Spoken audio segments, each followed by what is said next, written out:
Friday. Tonight is a special show. I mean, every time we do a Friday show, it's always like, hey, let's talk about something really depressing where we all want to hang ourselves. Tonight, it's the Fed. Oh, it's going to be spooky. During the financial crisis, most Americans have heard a lot about the Federal Reserve, but most Americans don't know anything about it, how it works, what it is, who even runs it, or how it's run. We know that it buys our debt, it sets up interest rates, it has a lot to do with the economic well-being of our nation. Wouldn't you say? Where did it come from? Tonight is part of our E4 focus this year. We're going to delve into E2 and get educated on the Fed. G. Edward Griffin, he is the author of this book, and if one more person hands me this book, I'm going to snap, because I get this from so many. I go out and people are like, have you read this book? Yes, I have. May I recommend, have you read this book? If not, read it. It is The Creature from Jekyll Island. It is a fascinating book on the Fed. The author is one of our guests tonight.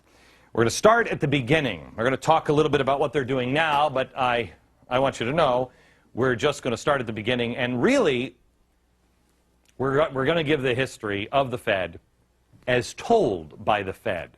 The happy tale on their own website. Are you ready for this? It's great. Here we are. Here it is. Watch this. Quote on their website. After Alexander Hamilton spearheaded a movement advocating the creation of a central bank, the first bank of the United States was established in 1791. You see how great this is? The Fed was started by a founding father. No, it wasn't. No. The first bank isn't the Fed. So what does that have to do with anything? Well, nothing. But they just wanted to throw a founding father's name in there. The bank's charter ran for about 20 years. And because it took about 20 years before Americans realized, hey, that Bank of America thing, that's not working out. They've got way too much power and influence, just like all the other founders said. A proposal to renew it failed. Now back to the happy story from the Fed's website. Quote, the situation deteriorated to such an extent that in 1860, a bill to charter a second bank of the United States was introduced in Congress. The second bank was very much like the first, except bigger, about 3.5 times bigger. It's always that way, isn't it? Anyway, the charter also lasted about 20 years before people went, what are we doing? Americans realized that it wielded too much power and influence, and the proposal to renew it also failed. Then, according to the Fed's website, they got rid of that nasty charter thing in the will of the people. Quote, in 1907, a severe financial panic jolted Wall Street and forced several banks into failure. Many Americans thought their banking structure was sadly out of date and needed major reform. The first draft of the Federal Reserve Act was called the Aldrich Bill because, well, the guy who wrote it was named Aldrich, and it failed. President Taft refused to support it, and you remember he was so fat they had to have a special bathtub for him. Then it underwent some surgery and a readmission as the Glass-Owen Bill, and of course it got a signature from progressive Woodrow Wilson in 1913. Well, that's the Fed's story. Bill was introduced in 1907, and in 1913, it finally came to be. Isn't everything great in sunshine and lollipop world? The Federal Reserve Act wasn't drafted in Congress. It was drafted on a private island off the coast of Georgia in 1910. Here is the island, Jekyll Island. And it was drafted under great secrecy. Jekyll Island was the retreat for billionaires like William Rockefeller and J.P. Morgan. And in 1910, Senator Nelson Aldrich, the Republican whip in the Senate and the chair of the National Monetary Commission, sent his private railroad car to the New Jersey Railroad Station, where he and 5 other men were instructed to come one at a time and everybody pretend they just didn't know each other. Aldrich, who is the guy, remember, he wrote the original bill? He was a business associate of J.P. Morgan. Oh, and the father-in-law to John D. Rockefeller, Jr. So there's no special interest happening there.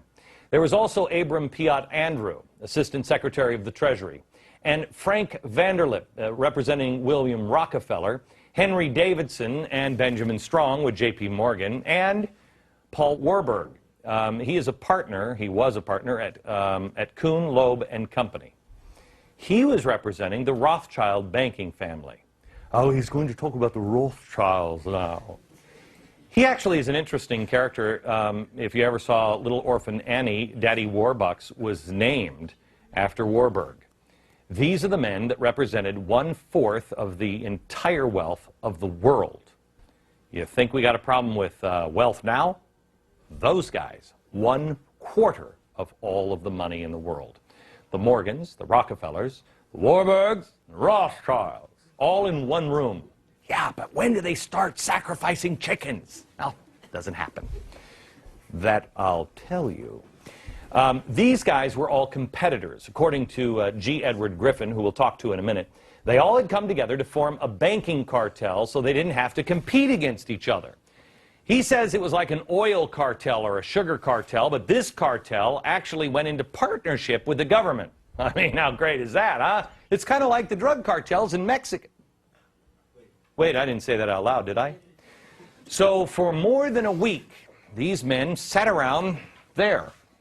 And they sat around this big table and they hammered out all the details of what became the Federal Reserve System with 5 objectives. How many of these do you agree with? 1, to stop the growing competition from the nation's newer banks. That doesn't sound good. 2, to obtain a franchise to create money out of nothing for the purpose of lending. That one really doesn't sound good either. 3, to get control of the reserves of all of the banks so the reckless ones wouldn't be exposed to currency drains or bank runs. Oh, that's the charity part. Golly gee, beef, thank you so much. Then, to shift the losses from the bank owners to the taxpayers. It just gets better and better for you and me, doesn't it? No. Again, the answer is no. And then finally, to convince Congress that the purpose was to protect the public. Well, they started the Federal Reserve with no money, just a checkbook. The government could go to the Fed and obtain instant money without having to consult the taxpayer. What a country! Money created out of nothing and then given to the government. It's loaned by the banks to you and me, and then we pay interest on it, and it goes to them. Interest on nothing. Again, the Fed is nothing more than a cartel like OPEC, except it's a money cartel. And this cartel that brought the federal government into a partnership where you and I have to answer to it. And it's only to enforce the rules of the cartel, you know, to bring those into agreement with the federal laws to protect you. It operates under the protection of the federal government, and the government has virtually given a monopoly to create the nation's money supply. There are no elected officials. There's virtually no accountability to anyone. The president doesn't get to say, I'm going to name Glenn Beck as the head of the Fed, which, oh, please. Sarah, when you're in, I'm available. Oh, did I say that one out loud, too? Can't do that. The Fed gives the president a list to choose from. Really? Well, thank you, Chairman Mao. The Fed is privately owned, but by whom? Good question. No one knows. We can't open their books, and we don't know who owns them. Really? Now, here's an interesting spin from the Federal Reserve Board website. Although they're set up like private corporations and member banks hold their stock, the Federal Reserve banks owe their existence to an act of Congress and have a mandate to serve the public. Oh, therefore, they're not really private companies, but rather owned by the citizens of the United States. Well, that's fantastic. Let's all go to the bank and make a withdrawal. Or how about we lower the interest rates at the bank we own? Yeah. The next question and the answer on the site is, are Federal Reserve Bank employees considered government employees? Answer, no. Employees of the Federal Reserve banks are not government employees. They're paid as part of their expenses of their employing reserve bank. Oh, so it's like charity. That's interesting. So it's not really private, and it's not really public. It's just this mysterious magic money dispenser that buys all our own debt, sets our interest rates, sets our economic policy, loans billions of dollars to other countries, helps us borrow billions of dollars from other countries, and then prints money just out of the thin air. And there's no drive-through window, but everything else sounds magical, doesn't it? Yes. I have news for you. There's a lot of people, when you start talking about the Federal Reserve, they start going into, and then the Bilderbergs, along with Colonel Sanders, got together, and they start going down crazy roads. There is no reason to do it. It's crazy enough. Let's talk about just the facts, shall we? Let me introduce you to a couple of our guests, because I think we have some interesting times ahead, and I have a feeling the audience is waiting to pounce.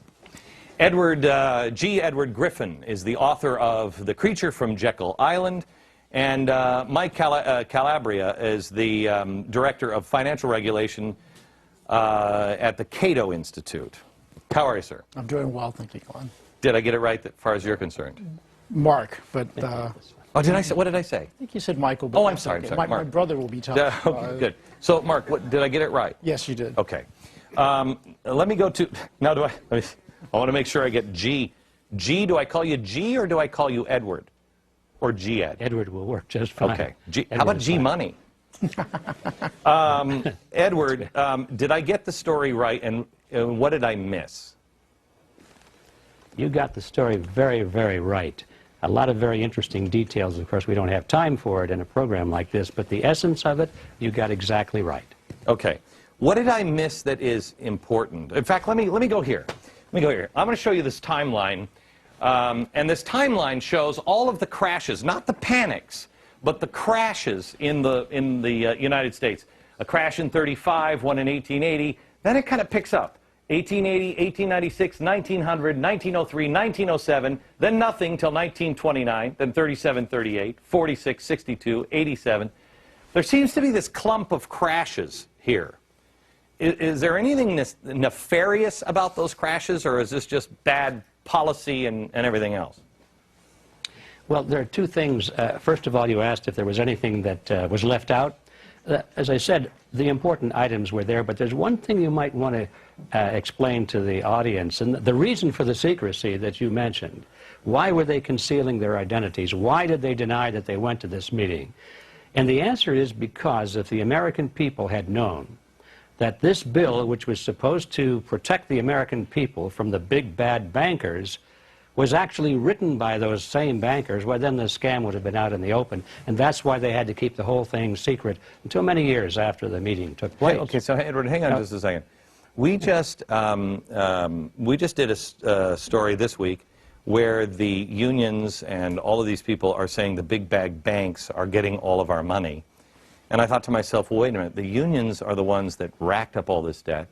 Then the government takes the money from the taxpayers and then has given it to the banks. The banks are the ones that are, through the central banks, causing all this problem. Mark, can you help me on this? I mean, it's... well, very much so. I mean, what we've seen is the central bank pushing all this money into the system.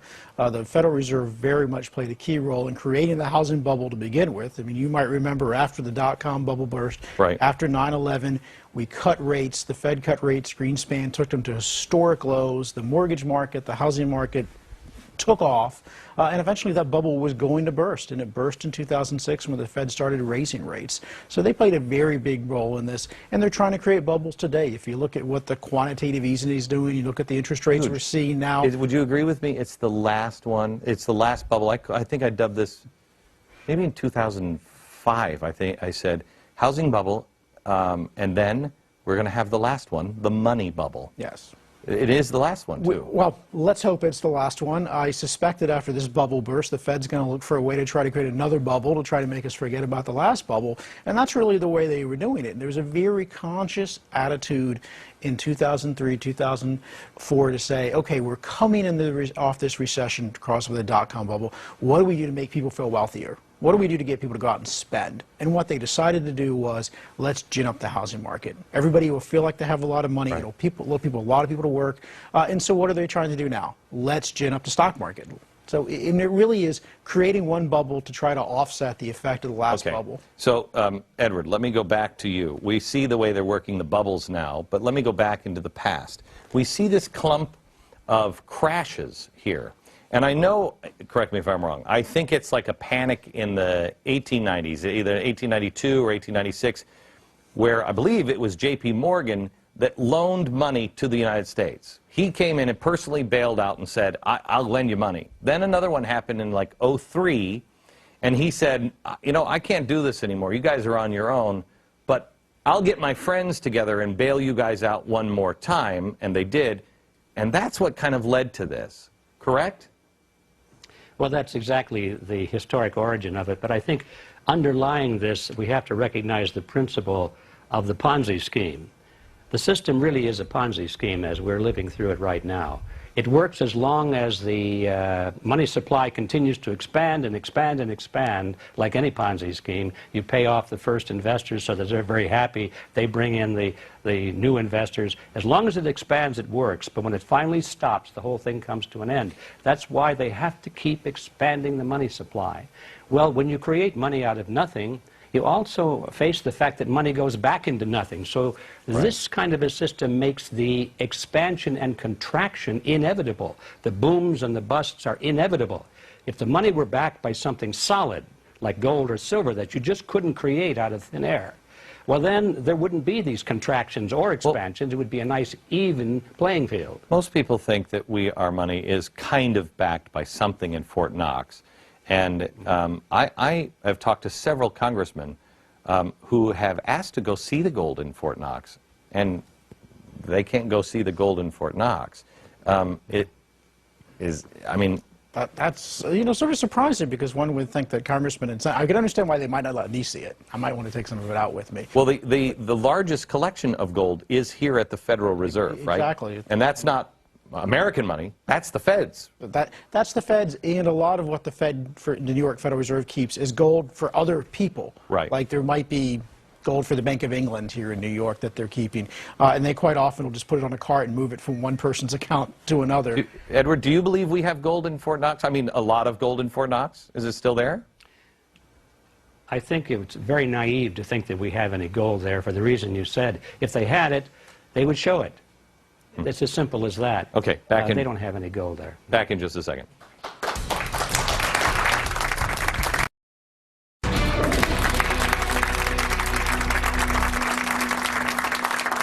All right, I want to go, I want to introduce you to our guest, G. Edward Griffin. He is the author of The Creature from Jekyll Island, which is a book you must read. And then Mark Calabria, he is the Director of Financial Regulation Studies at the Cato Institute. Let me go to Edward here for this question. Whenever you go and talk about the Fed, it immediately goes into crazy town talk. It immediately goes to, and then the Rothschilds took a bottle of wine and kept little orphan children in there while they were sacrificing virgins in volcanoes. And you hear this crazy stuff when the truth is scary enough. Where does this come from? Or why do people feel compelled to go down into crazy town when just sticking to these facts alone should petrify people? Or do you believe it is I don't know the answer to that. Well, I don't know the answer to that. I do know that what you say is true, although I find it less and less true. I think in the beginning, when I first began to research this, the reliable information on the Fed was pretty hard to find. So all you really had was this kind of garbage to choose from. A lot of speculation, a lot of theory, a lot of fantasy. But now there's quite a bit of hardcore information out there, and I see that less and less of that is in the way. Do you think, happy to report that. Do you think, because remember, you're talking to the chief conspiracy theorist on planet Earth, I believe I've been dubbed now. Do you believe that this actually kind of works to their advantage? You can just dismiss people. Well, that's crazy. When you say, I want to look at the books of the Fed, I want to know who owns them. Explain to me who is the owner of the Fed? Who is issuing all of this debt? Who's making all of these decisions or money? And show me your books. They immediately can say, oh, really? Yeah, you don't know who owns this, right? Woohoo. And you're like, well, no, that one's a fact. Don't you think it works to their advantage? Either of you have thought of that? I think it very much does. What they're trying to give you the perception is, I mean, it's monetary policy. I mean, we need to have a bunch of PhDs around the table because this is just too complicated for you to understand. Don't worry yourself. Trust us. You know, we'll get it right. We are, you know, we've got the public interest at heart. How frightened were you when you heard Greenspan in an interview say, there's stuff, these CDOs and everything else that I don't even understand? And I'm like, what? Well, that's one of the reasons for the secrecy. They are, I think, scared to death that we will figure out that they don't know what they're doing. And the whole show will be up. We will figure out that they don't know how to run an economy, they don't know how to run monetary policy. Well, I don't think all the secret. No, it's not. They haven't figured out that. They still think they've got us snowed. Edward, when you look at the Fed, any idea who's getting rich? Do they walk away at the end with piles of money? If we all lose, are they still, they're fine? Who's walking away with this? I don't see it that way. I think these people already have about as much money as they could possibly spend. They started off with so much wealth that another mansion, another jet, another yacht doesn't make that much difference. I think what these people are doing, Glenn, is they're taking the leverage of this power, this financial power, and they're converting that into political power. Their vision now is much bigger than just making money. Their vision is really in terms of controlling nations and in controlling society and in controlling the world. We've all heard that famous phrase, the New World Order. They use this phrase over and over again. It's their phrase, and they're really serious about it. They're taking the money and they're buying up political leaders, they're buying up media outlets, they're buying up large organizations, influencing labor unions and so forth. Show me how give me an example of where they're buying up media organizations or labor unions. Well, all right, here's how it works. You know, the human being is a herd animal. We follow in groups. We follow leaders. And so all that anybody needs to do to control a society is to control the leadership of that society through what these people call the power centers. Those are the large organizations, you know, the things that people belong to, and they have leaders and they follow. They respect their leaders. We're talking about political parties, labor unions, church organizations, the obvious things. So they know that if they can dominate just the heads of these organizations, the half of 1% of the population that is in control of the power centers, they've got the masses in line. And so when you look at the tops of these organizations, they're all in line with the Federal Reserve, with the New World Order, and that sort of thing. Okay. Not the membership, but the top. It's the Saul-Alinsky principle of organize the organized. Let me come back. Audience questions, and then I want to ask you, Mark, about Ronald Reagan. The story is that Ronald Reagan was kind of taking on the Fed and rattling the cages, and the Fed taught him a lesson, and he kind of went back into line. We'll get into that in a second.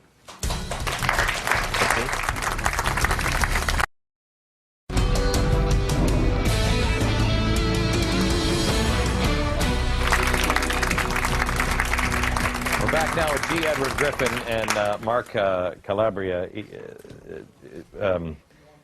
Edward is the author of A Creature from Jekyll Island. If you haven't read this book, you should. Are you surprised, Edward, on how many people are reading this book now? It's got to, I mean, how long ago did you write this? How long ago? Well, it was published in 1994 was the first year. Yeah. And I'm totally surprised because it's a big, thick book, as you know. I thought it would be good for a doorstop. But amazingly, people really have taken an interest in it. Yeah, it's got to be flying off the shelves because, I mean this sincerely. I probably have 100 copies of this myself because people come up to me all the time and say, you got to read this book. And I'm like, no, I haven't. And they're like, no, you got to read this book. I'm like, no, I haven't. And so I just take it. It's an amazing read that, you know, most people have never taken this journey down. I want to go to Ronald Reagan here for a second with you, Mark, and ask you, because I've always heard that Ronald Reagan you know, after the 1970s and Jimmy Carter, which was kind of a mild version of what I think we're in now. Wow, that's scary, isn't it?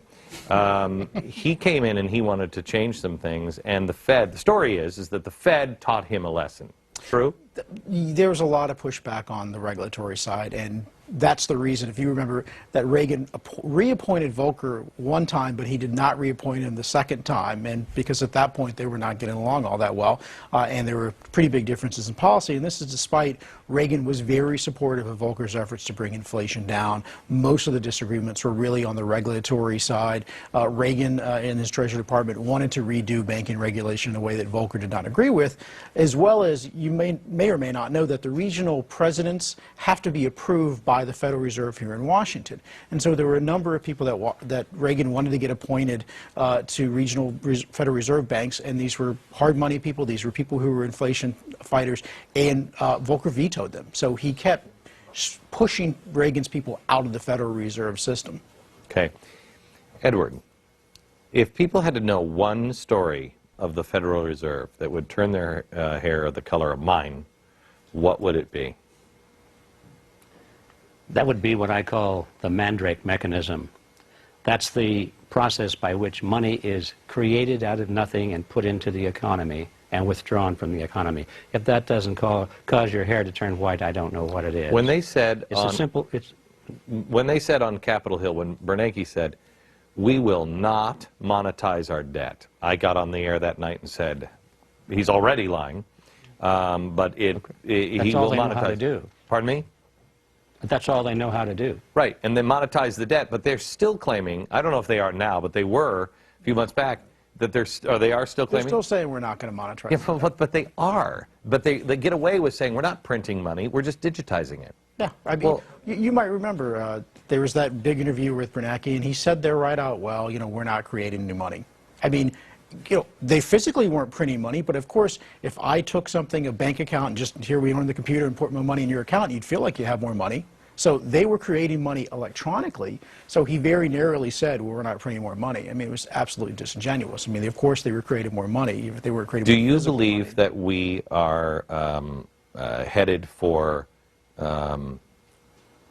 I think real tough time? I think we were headed for a real tough time, and I think we could potentially, you mentioned, you know, a bad version of Carter. We have the potential to be back in the 70s sort of situation. Remember, the word stagflation went away for a while, but we might be looking at a situation again where you're having high inflation and high unemployment. How many people here would be like the manna from heaven if we only hit the 1970s? Would be like, oh wow, it's only as bad as Jimmy Carter years. That's fantastic. Edward, your opinion on can we get rid of the Fed? Is it possible? It's technically possible because the Federal Reserve was created by an act of Congress and it can be abolished by an act of Congress. But what must happen before Congress has the backbone to do that?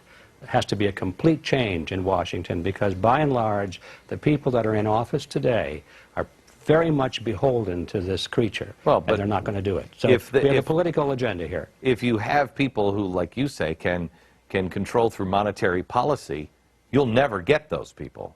You'll never make that change because they would control too much of the money. I mean, they could make the pain enormous. Am I wrong on that? No, you're quite right. In fact, we have the precedent for that during the fight between President Jackson and the Second Bank of the United States. The head of the central bank, which was that version of the Federal Reserve today, his name was Nicholas Biddle, and he fought back exactly that way. When Jackson tried to generate support for getting rid of the Second Bank, he said, I will pull the country down. He said, the nation will fall, the people will fall, but the bank will not fall. That was his exact quote. And he practically succeeded in doing that. So you can be sure, in a contest of this kind, where we're challenging the Federal Reserve power, there's no question in my mind that they will pull out all the stops and try and ruin the economy and then blame it on the fact that we were challenging the Federal Reserve. Let me ask this one question from you, Mark, and then we have to take a break, and that is, how much of, how connected are the central banks? How connected? I mean, how much, when I saw them say, you know what, we're going to devalue everybody's money here for a while to help Japan out, I thought, wait, hold it. Shouldn't you talk to maybe, I don't know, the people of the world? And they're just moving together as one, central bank to central bank. There really is a bankers club that's been there since the beginning. For instance, I mean, even among mainstream economists, it's generally recognized that the Federal Reserve of New York's efforts to support the British pound and support the Bank of England in the 1920s helped cause the stock market bubble here. And you see that it's been continued ever since. I mean, we lent tons of money during the crisis to other central banks. And this is the problem, is that they talk to each other. You know, so their constituency is protecting each other and making each other look good, not essentially listening to what the American public wants. So I do think there's a real problem that they're not looking out for our interests as much as they're looking out for the interests of each other. Back in just a second.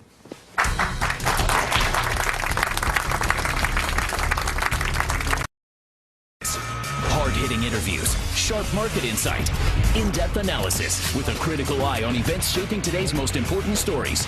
Weeknights, Dobbs is back to business, going back-to-back with one of the most experienced names in business journalism, Neil Cavuto. Two trusted names, one powerful network. When it comes to covering business, these guys are all business. Only on Fox Business Network, giving you the power to prosper.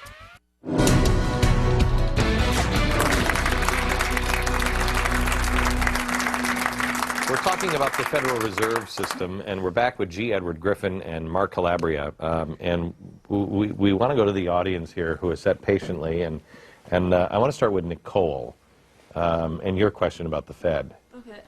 In the Weimar Republic, they flooded the economy with currency to like jumpstart it. How much money would have to be flooded into our economy, either in like dollars or percent of the GDP, to have that same situation as they had in the Weimar Republic? The inflation rates you saw in Germany in the 20s were, you know, off the charts. I mean, literally people were getting paid twice a day so that you could go to the grocery store before prices doubled. And, you know, literally you'd be there at a cup of coffee, and by the time you got your next cup of coffee, it was more expensive than the last cup of coffee. So we were talking, you know, interest rates, double digits over the course of a day. Well, you have Zimbabwe. Yeah, in Zimbabwe. You have Hungary. So it's certainly very feasible, but we are a long ways away from that. You know, I think worst case scenario for the United States is we're going to start to see inflation in the high single digits. Now, I think that that's important because even at a 2% rate of inflation, which the Federal Reserve tells us is price stability, at a 2% rate of inflation over 30 years, half of the value of any asset is wiped out. So, you know, this slowly erodes over time. Now, obviously, when you get to something like 10 or 20% inflation, you're just running to stay ahead and protect the wealth you have. Edward, do you have any point of context here on the printing of money? They're now talking seriously about printing money as a way out of this unsustainable debt. Well, that's always been their theory. They're just talking about it more openly now. And that's, as I said a moment ago, that's their only trick. And so we can anticipate that's the trick they're going to play. But in terms of inflation, I am not quite as optimistic about the inflation rate, or as impressed by this 2% or 3% figure. I believe that the government is not telling us the truth about the true inflation rate. I think they're fixing the formula. You think? You know? I don't think I'm alone in this, obviously. But what is the true rate? I believe, from what I can see, that it's pushing up to about 20% right now. Maybe not be that high, but that certainly is the rate at which gold is expanding, and historically that's always been a very accurate measure over a long period of time of true inflation. Well, how far can that go? I don't know. Well, here's the thing. Everybody, all the experts will tell me, because they've digitized the money, yes, that and most of the money is sitting in banks, that you know, these people who are trying to collapse our economy, they say the banks have the money, we want that money. What the experts will tell you is, well, no, we're not going to cause inflation because the banks have that money, and so it's not in the system. It only is a problem when it's pushed out into the system. Well, the problem is not just inflation, but if you want to pull all that money back, you have to pull it back by higher interest rates. Yes. So how high do the interest rates have to be? Let's not talk about inflation. Let's talk about I'm going in to get a loan. How high do the interest rates have to be to pull and suck all of that money back in to the Federal Reserve? Well, you remember, I mean, during the early 80s, I mean, the prime rate got over like 21%. Right. And so one should start with, we are going to see higher interest rates either because of inflation and or the Fed having to raise rates to fight inflation. So I will tell you that I talked to Art Laffer, this is 2 years ago, and I said, Art, how high do they have to be? And he said, Glenn, I'm not going to give you a number. He said, substantially higher than what we saw in the 1970s and 80s. My question to him was, how do you not stop the heart of the economy if you've got, let's just say, 25% interest rate? But nobody has an answer on that one. So how would you stop? How would you? You throw the economy into a recession. That's what happened in the early 80s. We had a very deep, fortunately it was a relatively short recession, but it was a very deep and painful recession we had in the early 80s, and that was with the federal funds rate of just around 21%. It only works if you have a free market system and people who know, who are willing to experience the pain and know how to go out and start business. Back in just a second.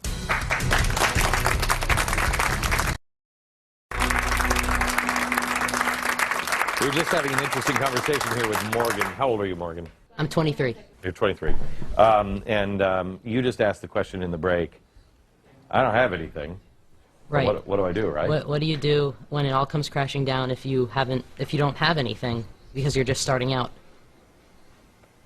I mean, I think you do need to be concerned. I mean, fortunately, for good or bad, you're not in as bad shape as people who are savers. I mean, the people who are really getting hit the worst by this are people who've been saving all their lives, who are near retirement. You hopefully have enough time to plan against this. You need to put yourself, I mean, the first, most immediate thing you can do is build your own human capital, because labor will always be worth something and brains will always be worth something. And hopefully they can't inflate that away. But any physical wealth is going to be something that you got to find a way to protect yourself and hedge it. And you can look at a variety of commodities, whether it's silver or gold, or whether it's even the food stuff, or even it's land, because all of those things tend to hold their value in inflation. And then buckle up. Yes. And then buckle up. Who was it? Was it Alex or it was Steve? Yeah, Steve. That there really is gold that backs the ETFs. That's it. That's the electronic transfer, right, of gold. That's the gold. That's paper gold. Yes. The operative word, I guess, here is backs. You know, when the Federal Reserve started out in 1913, you had to have 40 cents of gold for every dollar that they issued. We're not even at 1 cent for every dollar that's issued. So in no way could you go and get gold for your dollar bills.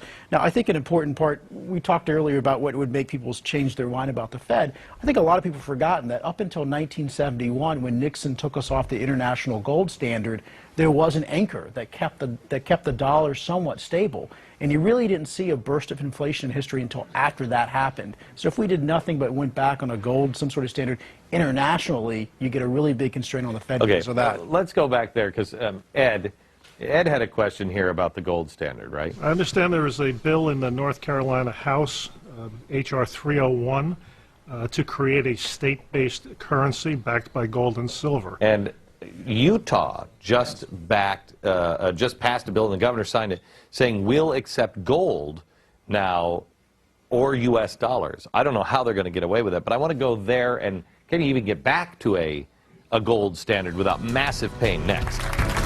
The states that want a gold standard, like Utah. Good idea, bad idea? I think it's absolutely a great ideal. I mean, you can't trust and you can't wait on the federal government to fix this. The answer is going to come from somewhere. It'll come from the states. And let me give you this answer. I think it's even smaller than that. The answer is going to come from you. Somebody in the audience said, well, geez, if we don't have anything, what are we going to do? Look at our pioneers. Look at the Pilgrims on the Mayflower. They had nothing. They not only survived, they thrived because they had each other and they had God. Look to somebody who actually has some answers for the answer, not the Federal Reserve. From New York, good night, America.